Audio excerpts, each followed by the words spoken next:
சினிமாவில் தனக்கென ஒரு இடத்தை பிடிச்சு உலகநாயகன் என்ற பட்டத்தையும் பெற்று ஒரு மதிப்புமிக்க நடிகராக சினிமாவில் வலம் வருபவர் தான் கமலஹாசன். ஆனால் சில காலமாகவே கமலை பற்றிய விமர்சனம் வலைதளத்தில் அதிகமாக தென்படுது.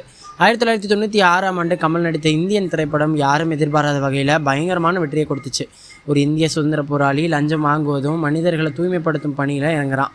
போலீஸ் தேடுதல் வேட்டையில் ஈடுபடுது. ஊழலை எதிர்த்து ஈடுபடும் அனைவரையும் கொல்லும் வயதான தாத்தாவாக கமல் இந்த கதாபாத்திரத்தில் நடித்தது தமிழ் ரசிகர்கள் மத்தியில் மிகப்பெரிய இடத்தை பிடிச்சிது. இந்த திரைப்படத்தில் கமல் 2 வேடங்கள் நடித்திருப்பதும் சினிமா வட்டாரத்தை ஆச்சரியப்படுத்துச்சு.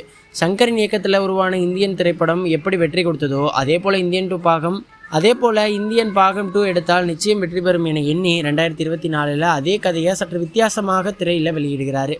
ஆனால் இந்தியன் 2 திரைப்படம் வெளியாகி மக்களின் எதிர்பார்ப்பை பூர்த்தி செய்யலை அப்படின்றது தான் நிதர்சனமான உண்மை.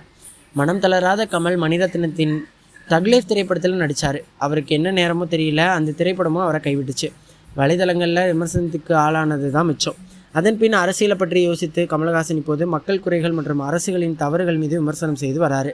கமலஹாசனின் இந்தியன் 3 திரைப்படத்தை தொடங்க ரஜினிகாந்த் முன் வந்திருக்காரு. லைக்காவுடன் சங்கர் மற்றும் கமல் கலந்துரையாடி இந்த திரைப்படத்திற்கு சம்பளம் இல்லாமல் எடுப்பதாக ஓகே சொல்லியிருக்காங்க. படத்தின் ஷூட்டிங் விரைவில் தொடங்கும் அப்படின்னு எதிர்பார்க்கப்படுது.